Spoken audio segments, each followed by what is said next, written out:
بسم اللہ الرحمن الرحیم۔ السلام علیکم، ہمارے چینل میں خوش آمدید۔ ناظرین، آج آپ کے لیے میں انتہائی خوفناک، سنسنی خیز اور دلچسپ کہانی لے کر آئی ہوں۔ لیکن کہانی شروع کرنے سے پہلے آپ سے گزارش ہے کہ اگر آپ ہمارے چینل پر نئے ہیں تو ہمارے چینل کو ضرور سبسکرائب کیجیے تاکہ آپ کو ہماری ویڈیوز سب سے پہلے ملیں۔ جب بھی بارش ہوتی، اماں کمرے میں جا کر دروازہ بند کر لی تھی اور تیز آواز میں سورہ جن کی تلاوت کرتی۔ کئی جنات اماں سے ملنے آتے اور اماں انہیں تلاوت سناتی۔ بدلے میں جنات اماں کو ڈھیروں انعام دے کر جاتے۔ ایک روز کالی گھٹا چھائی تو میں کمرے میں چھپ گئی۔ جیسے ہی اماں نے تلاوت شروع کی تو شاہ جنات کی آمد ہوئی۔ پھر جو ہی اس کی نظر مجھ پر پڑی تو بارش کی بوندوں نے صحن کی مٹی کو چھوا۔ بھی اماں نے وضو کیا، اپنے مخصوص کمرے میں جا کر اندر سے دروازہ بند کر لیا۔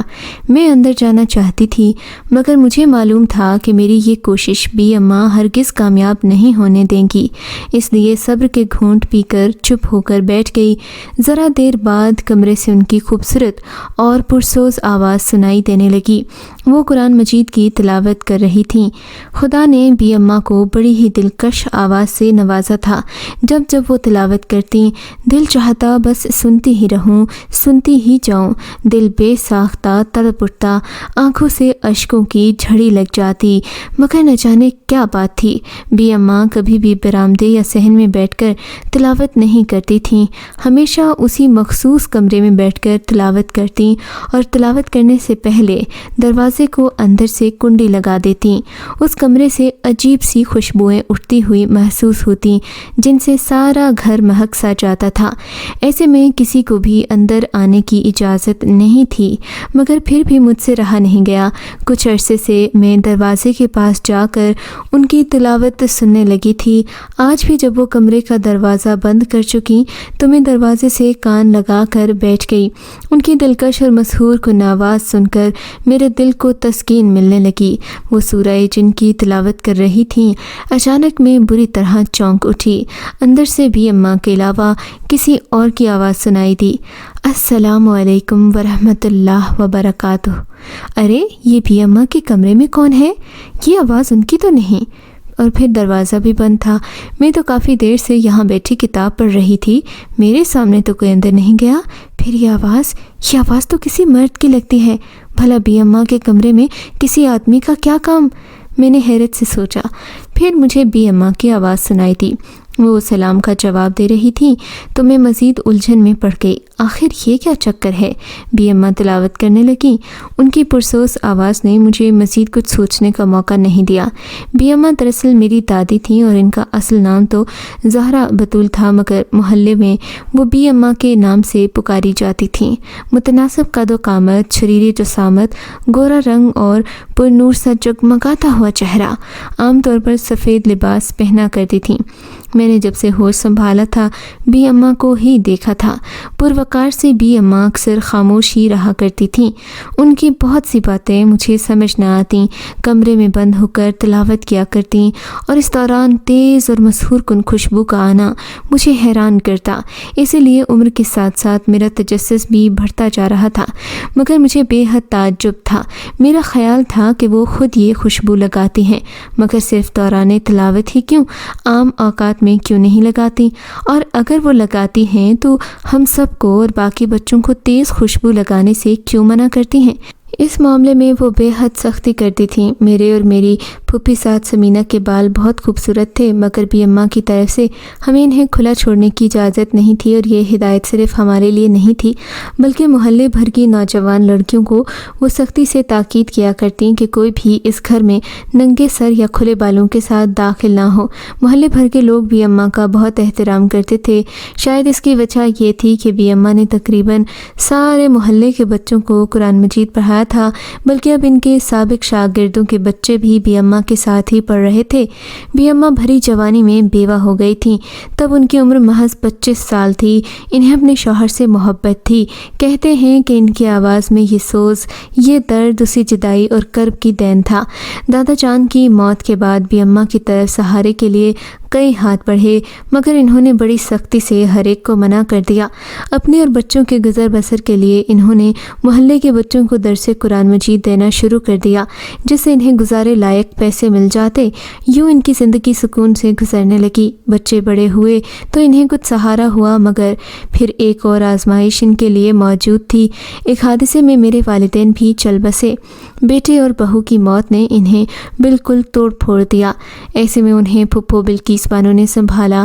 میری پرورش انہوں نے ہی کی تھی۔ میرے والدین کی موت کے بعد بھی اماں، جو کہ پہلے بہت ہی کم بولا کرتی تھیں، بالکل ہی خاموش ہو گئیں۔ انہوں نے دنیا سے تقریباً ہر تعلق ہی توڑ دیا۔ یا تو وہ صبح شام قرآن مجید کی تلاوت کیا کرتیں یا پھر بچوں کو قرآن مجید پڑھاتی تھیں۔ ہمارا گھر ایک انوکھی سی خوشبو سے مہکتا رہتا، خاص طور پر بارش کے موسم میں اس خوشبو میں بے پناہ اضافہ ہو جاتا۔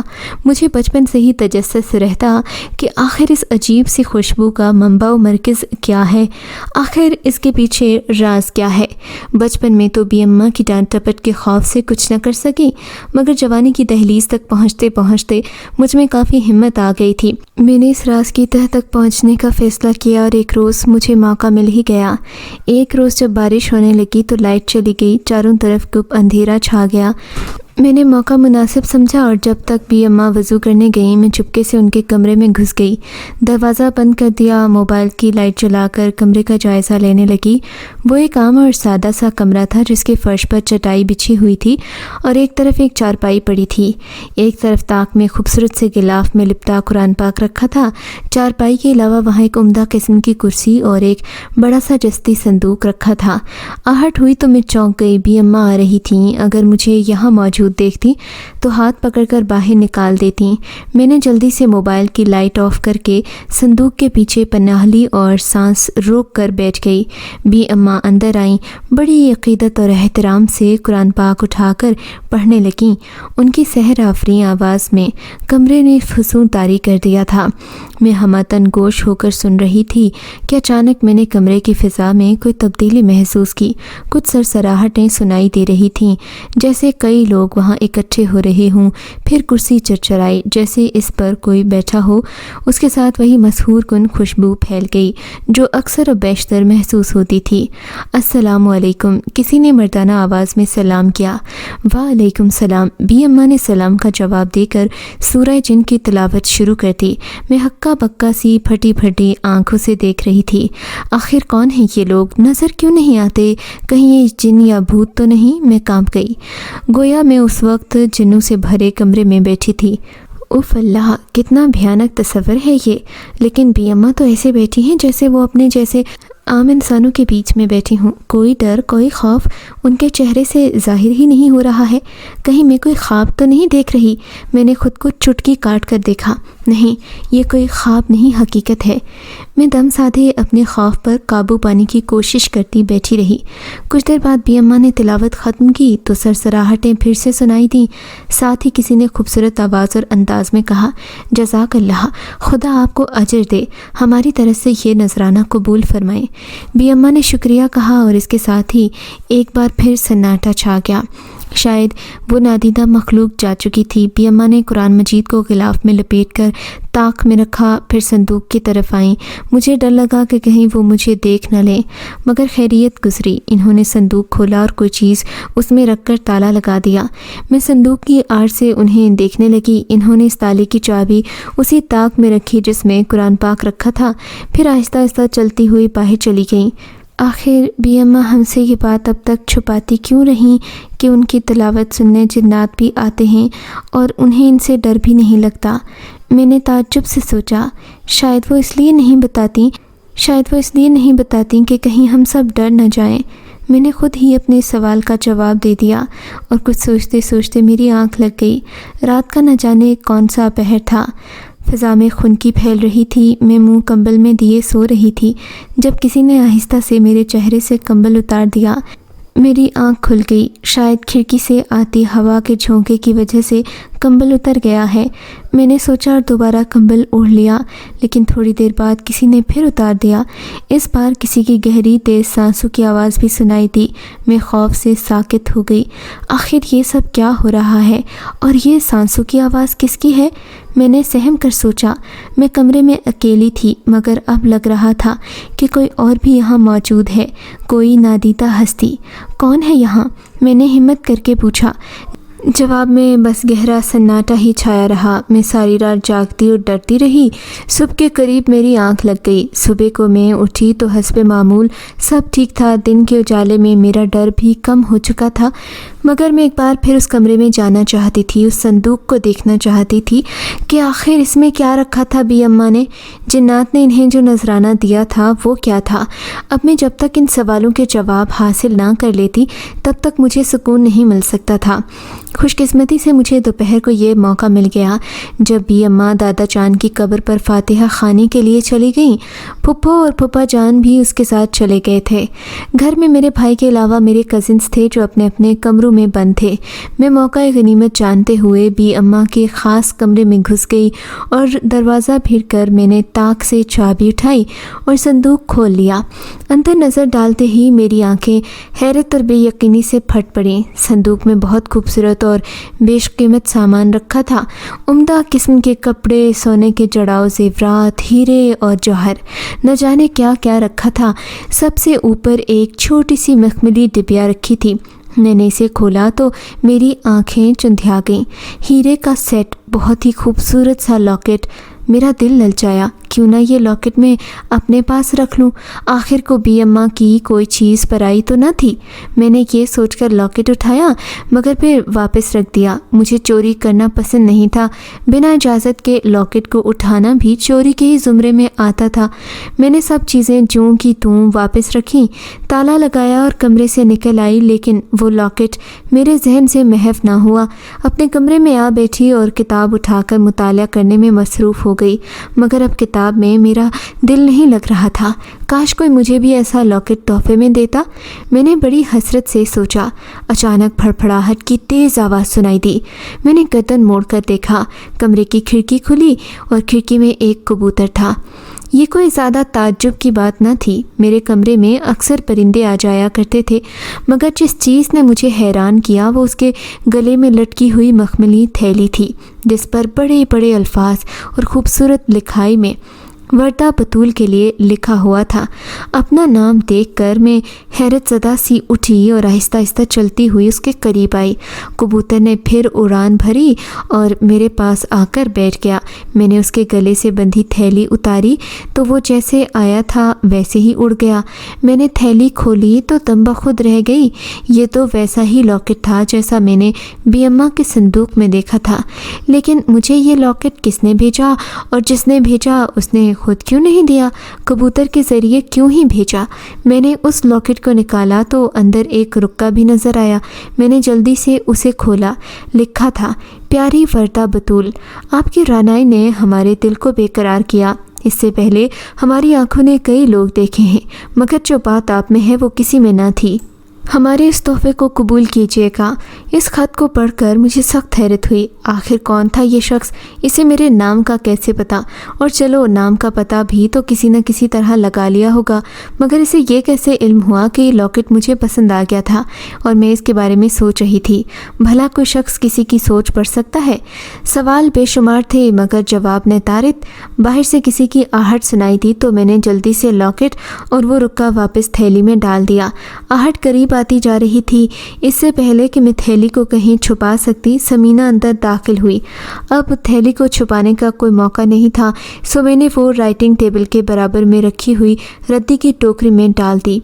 سمینہ انتہائی پرتجسس طبیعت کی مالک تھی، اس پر وہ پیٹ کی بھی ہلکی تھی۔ اگر اس کی نظر اس تھیلی یا لاکٹ پر پڑ جاتی تو یہ بات بی اماں اور پھپھو تک لازماً پہنچتی، سو میں نے مجبوراً ردی کی ٹوکری کو ترجیح دی کہ اس میں ہمیشہ ہی ایسے پھٹے پرانے نوٹس ڈالا کرتی تھی۔ میں اور سمینہ باتیں کرنے لگے، تب تک پھپھو لوگ بھی واپس آ گئے۔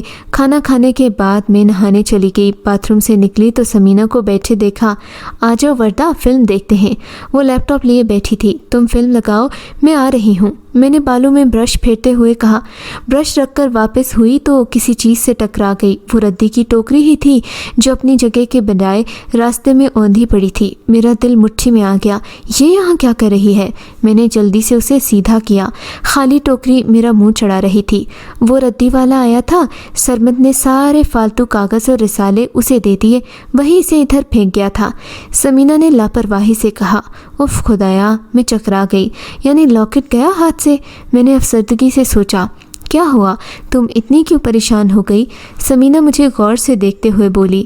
ہاں کچھ نہیں، بس وہ کچھ نوٹس تھے جو دوسرے کاغذات کے ساتھ اس میں ڈال دیے تھے، نکالنے تھے مگر میں نے خود کو سنبھالتے ہوئے بات بنائی۔ یار کمال کرتی ہو تم، پتہ بھی ہے سرمد نے یہ سب اٹھا کر ردی کو دے دینا ہے، پھر بھی نہیں نکالے۔ سمینہ افسوس سے بولی۔ بس بھول گئی تھی نا، میں نے افسردگی سے کہا۔ کوئی بات نہیں، پھر بنا لینا، ابھی تو فلم دیکھ لو، اس نے ایک طرف سرکتے ہوئے کہا۔ میں اس کے ساتھ بیٹھ گئی مگر میرا ذہن الجھا ہوا تھا۔ مجھے لاکٹ کے جانے کا دکھ ہو رہا تھا مگر اب کچھ نہیں ہو سکتا تھا۔ سارا دن افسردہ رہی، رات کو اسی کے بارے میں سوچتے سوچتے سو گئی۔ میں ایک ویران اور اکیلے راستے پر چلی جا رہی تھی، نہ جانے کتنی دیر تک یوں ہی چلتی رہی۔ پھر ایک جگہ رک گئی، سامنے کوئی گھوڑے پر سوار آ رہا تھا، اس کا چہرہ دھندلا سا تھا۔ وہ میرے قریب آ کر رک گیا، پھر گھوڑے سے اتر کر بولا۔ تم مجھے اچھی لگتی ہو وردا۔ مجھے بھی آپ اچھے لگتے ہیں، میں نے کہا تھا۔ آپ میرے ساتھ چلیں گی میری دنیا میں؟ وہ عجیب سی آواز میں بولا۔ تم جہاں بھی لے جاؤ میں چلنے کو تیار ہوں۔ میں تو عجیب سی باتیں کیے جا رہی تھی، مجھے خود نہیں پتا تھا کہ میں نے کیا کہہ دیا۔ اچھا تو چلو نا، اس نے مجھے گھوڑے پر بیٹھنے کا کہا۔ گھوڑا تیزی سے کسی انجان راستے پر دوڑنے لگا۔ اچانک ہی گھوڑا بے دک کر رک گیا۔ سامنے ایک وحشت ناک جانور کھڑا تھا جس کے منہ سے خون ٹپک رہا تھا۔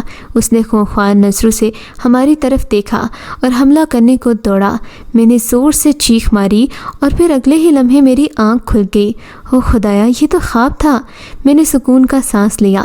میرا سارا کام پسینے میں شرابور تھا، دل بڑی تیزی سے دھڑک رہا تھا۔ وہ انجان آدمی جو میرے خوابوں میں آ رہا تھا، اس کی شاید وجہ یہ ہو سکتی تھی کہ میں مسلسل اس انجانی مخلوق کے بارے میں سوچتی رہی تھی، مگر وہ خوفناک جانور وہ کیا تھا؟ میں عجیب و غریب خواب دیکھ رہی تھی اور کچھ سمجھ نہیں آ رہا تھا۔ اس سے اگلے دن کا ذکر ہے۔ شام گہری ہو رہی تھی اور میں اپنے کمرے میں اکیلی بیٹھی کسی گہری سوچ میں گم تھی۔ پھر اچانک ہی وہ مخصوص اور مانوسی پھڑپھڑاہٹ سنائی دی۔ کل والا کبوتر آج بھی کھڑکی میں بیٹھا تھا اور حسب سابق آج بھی اس کے گلے میں ایک مخملی تھیلی لٹک رہی تھی، لیکن آج اس پر کوئی نام نہیں لکھا تھا۔ میں نے اس کے گلے سے تھیلی اتار کر دیکھا، اس میں وہی کل والا لاکٹ پڑا جگمگا رہا تھا۔ مارے حیرت کے میرا سر چکرانے لگا۔ یا خدایا، یہ کیا ماجرا ہے؟ یہ لاکٹ تو ردی والے کے پاس چلا گیا تھا، پھر دوبارہ کیسے؟ یا پھر یہ کوئی اور لاکٹ ہے؟ میں نے اسے الٹتے پلٹتے ہوئے سوچا، لیکن یہ تو وہی لگ رہا تھا۔ میں نے دوبارہ تھیلی میں جھانکا، اندر کل والا ہی رکا موجود تھا، مگر آج اس پر لکھی تحریر مختلف تھیں۔ پیاری وردہ بطول، تسلیمات، ہم مانتے ہیں آپ کا درجہ کسی ملکہ کا سا ہے اور ہم محض آپ کے ادنا غلام ہیں، مگر اس طرح ہمارے دیے تحفے کی بے توقیری نہ کرتی۔ مانا کہ یہ تحفہ بہت ارزاں اور کم قیمت ہے، آپ کے شایان شان نہیں، مگر ہم نے جس خلوص سے بھیجا ہے اس کی قیمت بھی دنیا کی تمام تر قیمتی چیزوں سے زیادہ ہے۔ اگر آپ کو یہ پسند نہیں آیا تو کوئی بات نہیں، اسی تھیلی میں ڈالیے، واپس کبوتر کے گلے میں ڈال دیجیے، یہ اسے ہمارے پاس واپس لے آئے گا، مگر خدا را اسے دوبارہ کوڑے دان کے حوالے نہ کیجیے گا۔ خط سے عاجزی کی خوشبو آ رہی تھی۔ میرے دل میں اس اجنبی شخص کے بارے میں عزت اور بڑھ گئی تھی۔ میں نے کبوتر کی طرف دیکھا، وہ معصومیت سے آنکھیں پٹپٹاتے مجھے دیکھ رہا تھا۔ میں نے اسے نرمی سے اٹھایا اور کہا، جا کر اپنے مالک سے کہنا مجھے یہ تحفہ بہت پسند آیا، اس لیے ہرگز بھی اسے واپس نہیں کروں گی۔ میں نے عرضائے مذاق کہا اور اسے اڑانے کے لیے کھڑکی کی طرف بڑھنے کا ارادہ کیا ہی تھا کہ دل دہلانے والی میاؤں کی آواز آئی تو میں کانپ کر رہ گئی۔ روشن دان میں ایک بڑا سا قدآور اور جسیم سا سیاہ رنگت کا بلّا بیٹھا تھا اور بڑی خونخوار نظروں سے میری طرف دیکھ رہا تھا۔ میں سہم کر دیوار سے لگ گئی۔ میرے ہاتھوں میں موجود موجود کبوتر بے چینی سے پھڑپھڑانے لگا۔ پھر اچانک ہی وہ میرے ہاتھوں سے نکل کر نیچے گر گیا۔ میں نے اسے اٹھانے کے لیے آگے بڑھنا چاہا تو کالا بلّا زور سے غرایا۔ میں جہاں تھی وہیں رک گئی۔ بلّا اپنی کالی گہری سیاہ آنکھوں سے مجھے دیکھتے ہوئے نیچے کود آیا۔ اس کے کودنے سے ایسی دھمک پیدا ہوئی گویا کوئی بہت ہی وزنی چیز نیچے گری ہو۔ خوف سے میرے پسینے چھوٹ گئے۔ اسی لمحے ایک اور میاؤں کی آواز سنائی دی۔ میں نے چونک کر دیکھا، یہ سر سے پاؤں تک سفید اور خوبصورت سرمئی آنکھوں والا بلّا تھا۔ کھڑکی سے کود کر نیچے آ گیا اور میرے سامنے آ کر رک گیا جیسے میری حفاظت کر رہا ہو۔ کالا بلّا اسے دیکھ کر 2 قدم پیچھے ہٹا، پھر اس نے اچانک ہی آگے بڑھ کر سفید بلے پر چھلانگ لگائی۔ دونوں بڑی ہی خونخواری اور وحشت کے عالم میں لڑنے لگے۔ چند لمحوں میں ہی ان دونوں نے ایک دوسرے کو لہو لہان کر دیا تھا۔ ان کی خوفناک آوازیں سن کر سب گھر والے میرے کمرے کے دروازے پر آن کھڑے ہوئے۔ میں دیوار سے لگی تھر تھر کانپ رہی تھی۔ یہ سارا منظر دیکھ کر بی اماں کے چہرے کا رنگ اڑ گیا۔ انہوں نے جلدی سے تسبیح اٹھائی اور کچھ پڑھنے لگیں۔ دونوں بلے اچانک ہی ٹھٹکے اور پھر ایک دوسرے کے پیچھے کھڑکی سے چھلانگ لگا کر بھاگ گئے۔ بی اماں اندر آ گئیں۔ فرش پر جا بجا خون کی بوندیں تھیں جو دونوں بلوں کے زخمی ہونے کی نشاندہی کر رہی تھیں۔ وردہ، تم ٹھیک ہو میری جان؟ بی اماں نے مجھے خود سے لپٹا لیا۔ میرے گلے سے آواز نہیں نکل پا رہی تھی۔ میں نے انہیں مضبوطی سے بھینچ لیا۔ اس واقعے کے بعد بی اماں کا رد عمل بہت عجیب سا تھا۔ وہ بار بار گہری نظروں سے مجھے دیکھتیں جیسے کچھ جاننے کی کوشش کر رہی ہوں۔ ان کے ورد میں یکدم اضافہ ہو گیا۔ رات کو خلاف معمول اپنے کمرے میں سونے کی بجائے بی اماں میرے کمرے میں سونے کے لیے آ گئیں۔ میں چارپائی پر لیٹی انہیں دیکھ رہی تھی۔ آج ان کے پرسکون چہرے پر گہری فکر اور پریشانی نظر آ رہی تھی۔ میں یوں ہی انہیں دیکھتے دیکھتے سو گئی۔ رات کا نہ جانے کون سا پہر تھا جب میری آنکھ کھل گئی۔ جاگتے ہی مجھے عجیب سا محسوس ہوا جیسے کوئی خطرہ میرے نزدیک منڈلا رہا ہو۔ میرا دل زور زور سے دھڑک رہا تھا۔ میں نے ڈرتے ڈرتے آنکھیں کھولیں اور ارد گرد دیکھا۔ کمرے میں زیرو بلب کی مدھم روشنی ہو رہی تھی۔ میرے قریب ہی دوسری چارپائی پر بی اماں سو رہی تھیں۔ میں نے سر گھما کر کھڑکی کی طرف دیکھا تو جیسے دل اچھل کر حلق میں آ گیا۔ کھڑکی میں وہی کالا بلّا بیٹھا ہوا تھا۔ اس کی سرخ آنکھیں مدھم روشنی میں انگاروں کی طرح چمک رہی تھیں۔ بلّا اپنی طرف مجھے متوجہ دیکھ کر آہستہ سے غرایا۔ اس کے چہرے کی وحشت اور آنکھوں کی درندگی میں مزید اضافہ ہو گیا۔ میرے دل نے گواہی دی کہ یہ بلّا کوئی معمولی بلّا نہیں ہے بلکہ شاید بلے کے روپ میں کوئی اور مخلوق ہے۔ میں تھرا اٹھی۔ بلے نے اپنا بھاڑ سا منہ کھولا تو اس کے سوئیوں جیسے باریک مگر تیز دانت نظر آئے۔ اس کے دانتوں پر خون لگا ہوا تھا۔ مجھے خواب میں دیکھا جانور یاد آ گیا۔ مجھے ایسا لگا جیسے وہ حقیقی روپ لے کر میرے سامنے کھڑا ہو۔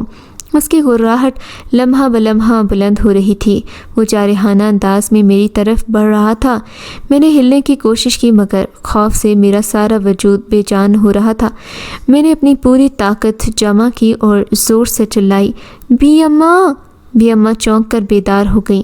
بلے کو میرے قریب دیکھ کر انہوں نے وہ تسبیح اس کی طرف پھینکی جس پر وہ دن رات اور وظائف پڑھتی رہتی تھیں۔ تسبیح کے لگتے ہی بلّا خوفناک چیخ مار کر دور جا گرا، پھر غائب ہو گیا۔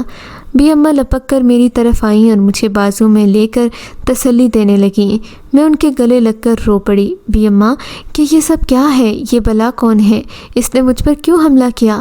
پھر تسبیح لگتے ہی غائب کیوں ہو گیا؟ میں نے روتے ہوئے ایک ہی سانس میں سارے کے سارے سوال کر دیے جو مجھے بے چین کر رہے تھے۔ میں تمہیں سب کچھ بتاؤں گی میری جان، لیکن ابھی نہیں، صبح ہونے دو پھر بات کریں گے، بس ابھی تم سکون سے سو جاؤ۔ انہوں نے مجھے تسلی دیتے ہوئے کہا، بی اماں مجھے بہت ڈر لگ رہا ہے، اگر وہ بلّا پھر آ گیا تو؟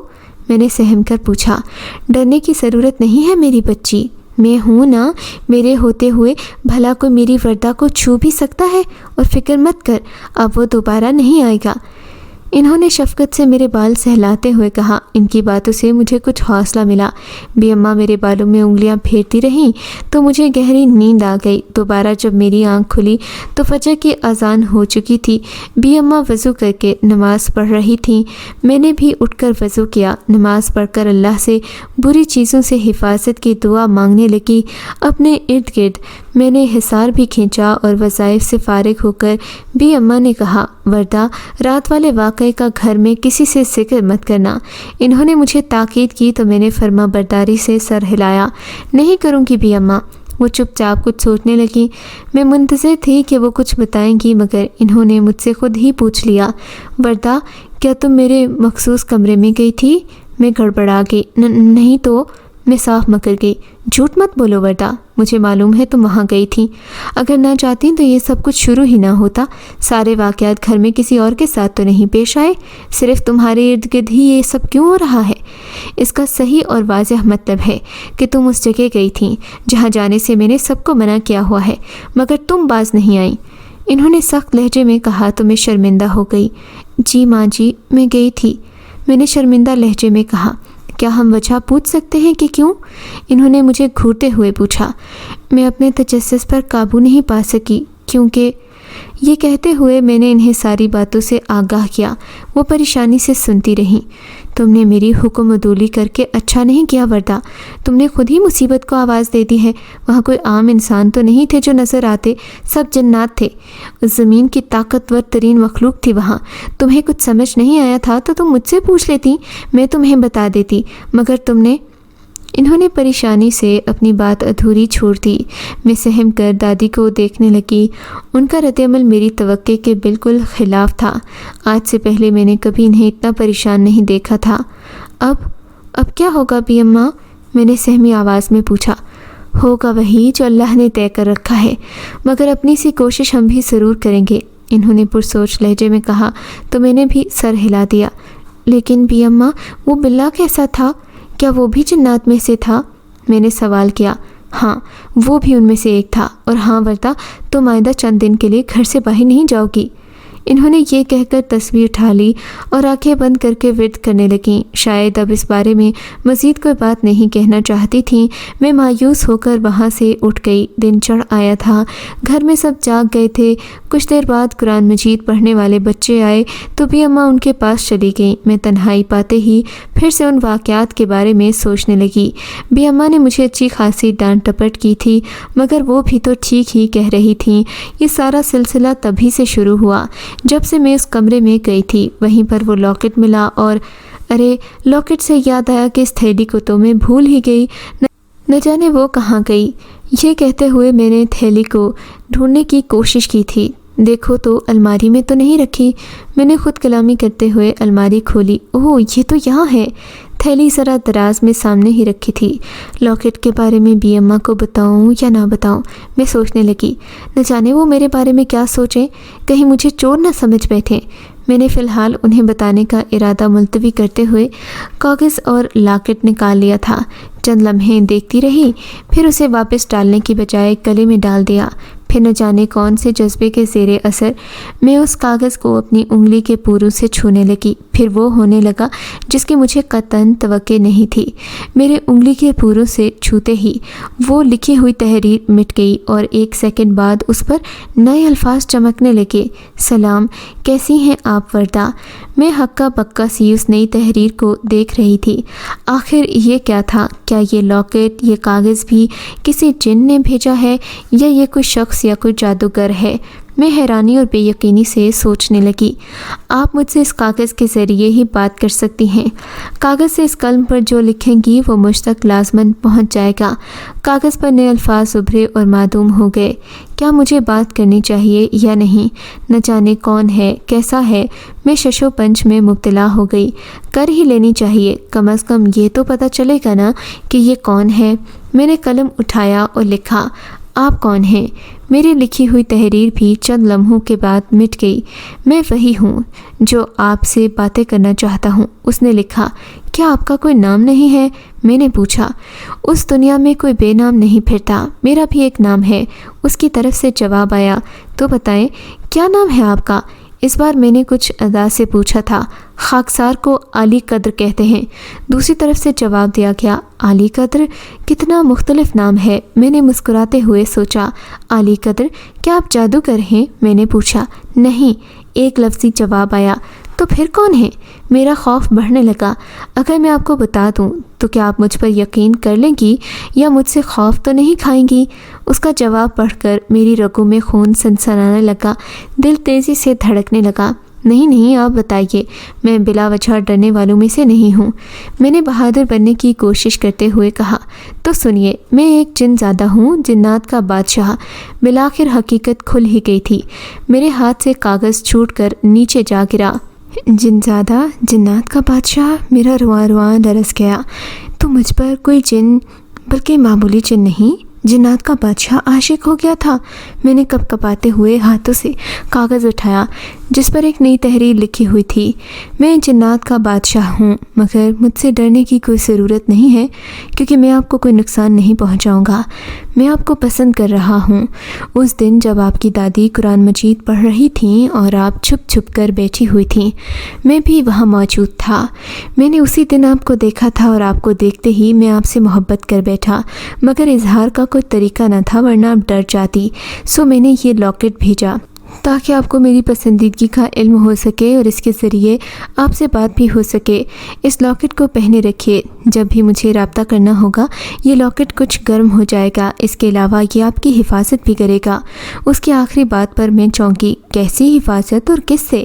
میں نے لکھا، یہ ایک شیطان سے آپ کی حفاظت کرنے کے لیے ہے، وہ میرا دشمن ہے، اور اب جب کہ اسے علم ہو چکا ہے کہ میں آپ کو پسند کرتا ہوں تو وہ آپ کا دشمن بھی ہو چکا ہے اور آپ کو نقصان پہنچانے کی کوشش کرے گا، جیسے اس نے کل کی تھی۔ اس کے جواب نے ایک بار پھر مجھے چونکا دیا۔ کہیں وہ دشمن وہ بلا تو نہیں ہے؟ میں نے سوچتے ہوئے جلدی سے لکھا، کل تو ایک بلے نے مجھ پر حملہ کرنے کی کوشش بھی کی تھی، مگر ایک اور بلا اس پر جا پڑا۔ کیا وہی ہے آپ کے دشمن؟ میں نے لکھا، وہ بلا نہیں ہے، ایک شیطان جن ہے، اس کا تعلق غول بیابانی سے ہے۔ دوسرا بلا جس نے اسے روکا تھا وہ میں خود تھا۔ میری آنکھیں حیرت سے پھٹ پڑیں۔ تو بی اماں کا خیال درست تھا؟ غول بیابانی یہ کیا ہوتا ہے؟ میں نے پوچھا۔ یہ جنوں کی سب سے خطرناک اور خبیث قسم ہے، اس کو انسانوں کے ساتھ بطور خاص دشمنی ہے۔ یہ قتل و غارت گری کو پسند کرتے ہیں، اکثر قبروں سے تازہ لاشیں نکال کر کھا جاتے ہیں۔ ہم بھی انہیں پسند نہیں کرتے، اس نے بتایا۔ تو میری ریڑھ کی ہڈی میں سردی کی ایک تیز لہر دوڑتی گئی۔ میں اس سے کیسے بچ سکتی ہوں؟ میں نے ڈوبتے ہوئے دل کے ساتھ پوچھا۔ اپنے گھر میں ہی رہنا، وہ اندر نہیں آ سکتا، کیونکہ اس گھر پر تمہاری دادی نے ایک حصار اپنے وظیفے سے بنایا ہوا ہے، وہاں کوئی بھی جن قدم نہیں رکھ سکتا، مگر پھر بھی تمہیں بہت ہوشیار رہنا ہوگا، کسی صورت بھی اس گھر سے مت نکلنا، کیونکہ اگر تم وہاں سے نکلیں تو یہ حصار ٹوٹ جائے گا۔ یہ خیال رکھنا کہ غول بیابانی کسی بھی صورت دکھائی دے سکتے ہیں، وہ تمہیں دھوکے سے باہر نکالنے کی کوشش کرے گا، مگر تم محتاط رہنا۔ اس نے آخری ہدایت کی اور ساتھ ہی وہ کاغذ بالکل سادہ ہو گیا۔ میں کانپتے ہوئے اس کی باتوں کو سوچنے لگی۔ دوپہر ہو چکی تھی، سب کھانا کھانے کے بعد اپنے کمرے میں لیٹ گئے۔ میں بھی اپنے روم میں آ گئی۔ موسم اتنا خوشگوار تھا، مجھے نیند آنے لگی۔ اچانک دروازے پر ہلکی سی دستک ہوئی، دیکھا تو وہاں 8 سالہ رافع کھڑا تھا۔ باجی، آپ کو بی اماں بلا رہی ہیں، اس نے اطلاع دی۔ کدھر ہیں وہ؟ میں نے پوچھتے ہی جوتی پہنی۔ اگلی گلی میں کھڑی ہیں، کہتی ہیں کسی پیر صاحب کے پاس جانا ہے، جلدی سے آ جاؤ، اس نے کہا، دوڑتا ہوا باہر نکل گیا۔ بی اماں، اتنی دوپہر کو کہاں جانا ہے؟ میں نے دروازہ کھولا تو وہ سامنے ہی دروازے کی طرف منہ کیے کھڑی تھیں۔ پیر صاحب کے پاس جانا ہے دم کروانے کے لیے، انہوں نے اسپاٹ سی آواز میں کہا۔ اچھا، میں یہ کہتے ہوئے دروازے سے نکلنے ہی والی تھی کہ اچانک مجھے عالی قدر کی بات یاد آئی۔ غول بیابانی کسی بھی صورت میں دکھائی دے سکتے ہیں، وہ تمہیں دھوکے سے باہر نکالنے کی کوشش کرے گا، مگر تم محتاط رہنا۔ میرے قدم رک گئے۔ کیا یہ واقعی بی اماں ہی ہیں یا پھر؟ جلدی آؤ، دیر ہو رہی ہے، بی اماں نے غصے سے کہا۔ نہیں بی اماں، اتنی دوپہر کو جانا ٹھیک نہیں، آپ رک جائیں، شام کو چلے جائیں گے۔ میں آہستہ آہستہ پیچھے ہٹنے لگی۔ شام میں وہ نہیں ملیں گے، ابھی چلنا ہے، بی اماں مجھے پیچھے ہٹتا دیکھ کر بے چینی سے بولی۔ ہم ابھی نہیں جائیں گے۔ میرا دل زور زور سے دھڑک رہا تھا۔ بی اماں ہوتی تو اب تک اندر آ چکی ہوتی۔ نہیں، یہ بی اماں نہیں ہے، یہ وہی ہے۔ اپنا ہر حربہ ناکام دیکھ کر وہ جھنجھلا گیا۔ اسی وقت محلے کا ایک بچہ اس کے قریب سے دوڑتا ہوا آیا اور سلام بی اماں کہتا ہوا اس کے قریب سے گزرنے لگا۔ میرا دل چاہا کہ چیخ کر اسے اندر آنے یا پھر بھاگ جانے کا کہوں، مگر وہ مجھ سے زیادہ تیز تھا۔ اس نے اس معصوم کو پکڑا اور ایک جھٹکے سے اس کی گردن کاٹ ڈالی۔ میں خوف اور دہشت سے ساکت و جامد اسے دیکھتی رہ گئی۔ وہ اس کی گردن کو بھوکے کتے کی طرح بھنبوڑ رہا تھا، اس کے گلے سے بہتا خون پی رہا تھا، لیکن وہ اپنی اصل شکل میں نہیں تھا، ابھی تک بی اماں کی شکل میں تھا۔ بچے کا گوشت بھنبوڑتے بھنبوڑتے اس نے میری طرف دیکھا۔ اس کے چہرے پر بڑی ہی وحشت ناک مسکراہٹ اور خباثت تھی۔ بہت چالاک ہے تو، بچ گئی آج، مگر کب تک بچے گی؟ یہ بڑھیا تجھے زیادہ دن نہیں بچا پائے گی، اور نہ ہی تیرا وہ عاشق جن تجھے بچائے گا۔ بہت جلد اس کی طرح میں تیرا خون کروں گا۔ اس نے درندگی اور وحشت سے قہقہا لگایا۔ میں مزید نہ دیکھ سکی کیونکہ میں بے ہوش ہو گئی تھی۔ نہ جانے کتنی دیر بعد مجھے ہوش آیا۔ رات ہو چکی تھی۔ میں دوبارہ اپنے کمرے میں آ گئی تھی۔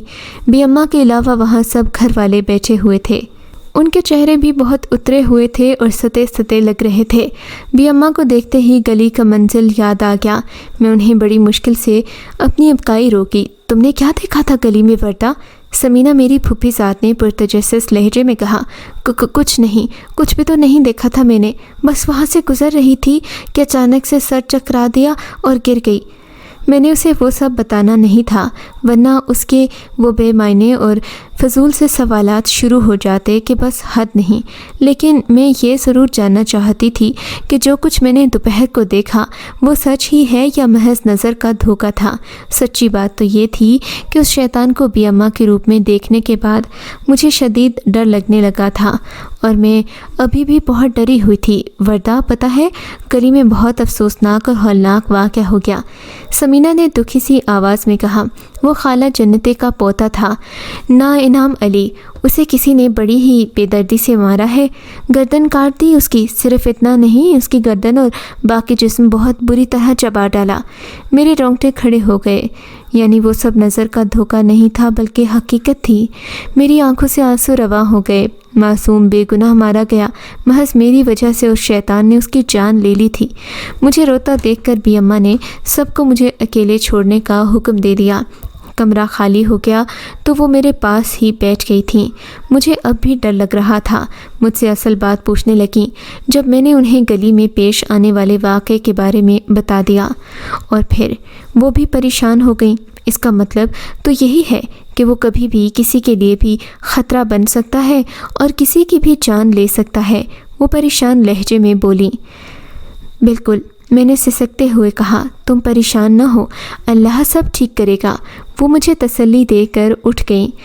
لاکٹ گرم ہو رہا تھا، یقیناً عالی قدر بات کرنا چاہتا تھا۔ میں نے الماری سے کاغذ نکالا تو اس پر کچھ الفاظ چمکتے نظر آئے تھے۔ آپ ٹھیک ہیں؟ اس نے پوچھا۔ جی ہاں، میں نے لکھا۔ کیا وہ شیطان پھر آیا تھا؟ اس نے سوال کیا۔ ہاں، اس نے مجھے دھوکے سے گھر سے نکالنے کی کوشش کی مگر کامیاب نہ ہو پایا۔ غصے میں آ کر اس نے ایک چھوٹے سے بچے کو مار دیا، میں نے لکھا۔ آپ نے کہا تھا کہ آپ جنات کے بادشاہ ہیں؟ میں نے پوچھا۔ جی ہاں، میں نے سچ کہا تھا۔ تو آپ کے پاس تو اس سے زیادہ طاقت ہوگی نا، پھر آپ اس کی سرکوبی کیوں نہیں کرتے؟ میں نے پوچھا۔ وہ جس جگہ ہے وہاں ہماری طاقتیں کمزور پڑ جاتی ہیں۔ ہم نے کئی بار اسے گرفتار کرنے یا ختم کرنے کی کوشش کی مگر وہ ملعون ہر بار بچ نکلتا ہے۔ ہم جنات کے لیے بھی ویسی ہی حدود و قیود ہیں جیسے آپ انسانوں کے لیے۔ جو ان کی خلاف ورزی کرتا ہے اسے ہماری دنیا سے نکال دیا جاتا ہے، پھر وہ انسانی دنیا میں بھٹکتا پھرتا ہے۔ یہ بھی ایک ایسا ہی باغی ہے جو انسانوں کے درمیان رہتے ہوئے بہت ساری طاقتیں حاصل کر چکا ہے، اور اب اسے کوئی انسان ہی ختم کر سکتا ہے۔ تو کیا آپ اسے یہاں آ کر پکڑ نہیں سکتے؟ میں نے مایوسی سے پوچھا۔ نہیں، آپ اپنی ہر کوشش کر چکے ہیں مگر کامیابی حاصل نہیں ہو رہی۔ ہماری طاقتیں وہاں پر کمزور ہو جاتی ہیں اور وہ غالب آ جاتا ہے۔ علی قدر بھی بے بس ہو چکا تھا۔ میں نے بے دلی سے کاغذ کا وہ پیغام رسا ٹکڑا الماری میں واپس بند کر دیا اور شیطان سے چھٹکارا پانے کے لیے کسی طریقے کے بارے میں سوچنے لگی۔ اگلے دن صبح کو ایک اور لرزہ خیز خبر سننے کو ملی۔ ننھا رافع اسی ظالم شیطان کا شکار بن گیا۔ اس کی آدھ کھائی ہوئی لاش گلی میں میرے گھر کے آگے پڑی ملی۔ اس سلسلے کے رکنے کے کوئی آثار نظر نہیں آ رہے تھے۔ وہ میرے گھر میں داخل تو نہ ہو سکا، مگر روز ہی کوئی نہ کوئی بچہ اس کے گھر سے چھین لاتا اور اسے گھر کی دہلیز پر مار کر پھر آدھ کھائی لاش پھینک جاتا۔ لوگ ڈر کے مارے نہ خود نکل سکتے نہ بچوں کو نکلنے دے رہے تھے، مگر پھر بھی یہ سلسلہ چلتا رہا۔ بالآخر ایک دن میرے صبر کا پیمانہ لبریز ہو گیا۔ میں بھی اماں کے سامنے جا کھڑی ہوئی۔ علی قدر کے بارے میں انہیں پہلے ہی بتا چکی تھی۔ بھی اماں، میں اس شیطان کا مقابلہ کروں گی یا خود مر جاؤں گی یا اسے مار دوں گی۔ میں نے کہا تو بھی اماں کی آنکھوں میں آنسو چمکے۔ تم اس کا مقابلہ کیسے کرو گی وردہ؟ انہوں نے دھیمی آواز میں پوچھا۔ اللہ کے بھروسے سے اور آپ کی دعاؤں کے سہارے پر کروں گی۔ مجھے یقین ہے کہ میں ضرور کامیاب رہوں گی۔ میں نے یقین سے کہا تو انہوں نے زیر لب انشاءاللہ کہا۔ پھر انہوں نے ایک ورد بتایا۔ جیسے ہی اس کا سامنا ہو یہ ورد پڑھتی رہنا، انہوں نے ایک ورد بتاتے ہوئے کہا تو میں نے وہ یاد کر لیا۔ پھر ان کے پیر چومے، عالی قدر کا دیا لاکٹ پہنا اور دروازے کے قریب کھڑی ہو کر اس شیطان کا انتظار کرنے لگی۔ مجھے یقین تھا روز کی طرح وہ آج بھی ضرور آئے گا۔ میرا یقین غلط ثابت نہیں ہوا۔ وہ آ گیا اور اس کے ہاتھوں میں ایک 7-8 سالہ لڑکی تھی جو بری طرح سہمی ہوئی تھی۔ اس سے پہلے کہ وہ اسے مار دیتا میں دروازے سے باہر آ گئی۔ چھوڑ دو اسے، تمہیں میری جان چاہیے تھی نا؟ لو آ گئی ہوں میں، ختم کر دو مجھے اور اس سارے قتل و غارت گری کے سلسلے کو بھی، میں نے کہا تو وہ اس بچی کو چھوڑ کر ایک بھیانک مسکراہٹ کے ساتھ میری طرف بڑھا۔ تمہیں کس نے کہا تھا کہ میں تمہیں ماروں گا؟ میں تو تمہیں شاہ جنات کی کمزوری بنا کر اسے ہرانا چاہتا تھا تاکہ اس کا تاج و تخت میرا ہو سکے، اور میں یہی کروں گا۔ اس نے ایک بھیانک قہقہہ لگایا اور میری نظروں کے آگے اندھیرا سا چھا گیا۔ جب یہ اندھیرا چھٹا تو میں کسی اور جگہ اور کسی اور دنیا میں تھی۔ میں نے آنکھیں مسلیں تو منظر واضح ہوا۔ یہ کوئی عجیب و غریب جگہ تھی۔ وہ شیطان مجھے اپنی دنیا میں لے آیا تھا، اس وقت اپنی اصلی اور بھیانک شکل میں میرے سامنے موجود تھا۔ میں لاکٹ کو گرم ہوتا محسوس کرنے لگی۔ اگلے ہی پل وہاں ایک خوبصورت نوجوان نظر آیا جس کا رنگ گورا اور آنکھوں کا رنگ گہرا سرمئی تھا۔ دیکھ اے شاہ جنات، یہ میرے پاس ہے، اب بتا ہار مانتا ہے کہ نہیں؟ اس نے تنزیہ انداز میں پوچھا تو وہ نوجوان جو یقیناً علی قدر تھا مسکرا دیا۔ مجھے ہرانے کے شوق میں تو ایک بات تم بھول ہی گئے رائن، اس نے پرسکون لہجے میں کہا۔ کیا مطلب تمہارا؟ رائن نے چونکنے والے انداز میں اس کی طرف دیکھتے ہوئے کہا۔ تو اس وقت ہماری دنیا میں ہے، اس دنیا میں جس میں ہم تجھ سے زیادہ طاقتور ہیں اور تو بہت کمزور ہے۔ علی قدر کے مسکراتے لہجے میں اچانک آگ کی تپش کھل گئی۔ اس نے ہاتھ کے اشارے سے رائن کسی نادیدہ جال میں جکڑ لیا۔ میں نے موقع پاتے ہی بھی اماں کا بتایا وہ ورد پڑھنا شروع کیا تو رائن کے منہ سے ہولناک چیخیں نکلنے لگیں اور وہ پل بھر میں جل کر خاکستر ہو گیا۔ یوں ایک شیطان کا خاتمہ ہو گیا۔ علی قدر نے مجھے میری دنیا میں پہنچا دیا۔ پھر وہ اپنی خوبصورت دنیا، اپنا تاج و تخت اپنے چھوٹے بھائی کے حوالے کر کے ہمیشہ ہمیشہ کے لیے انسانی روپ میں ہمارے پاس آ گیا۔ ہم دونوں نے شادی کر لی، آج خوش و خرم زندگی گزار رہے ہیں، لیکن جب کبھی ان بے گناہ قتل ہونے والے بچوں کے بارے میں سوچتی ہوں تو میری آنکھوں میں بھی آنسو آ جاتے ہیں۔ اگر آپ کو یہ کہانی اچھی لگی ہے تو اس ویڈیو کو لائک کیجیے اور اس طرح کی مزید ویڈیوز دیکھنے کے لیے ہمارے چینل کو سبسکرائب کیجیے۔ اور ہاں، اگر آپ کی کسی دوست، رشتہ دار یا بہن کے ساتھ خدا نہ کرے ایسا کوئی واقعہ پیش آیا ہے تو ہمیں کامنٹ سیکشن میں اس کے بارے میں ضرور بتائیے۔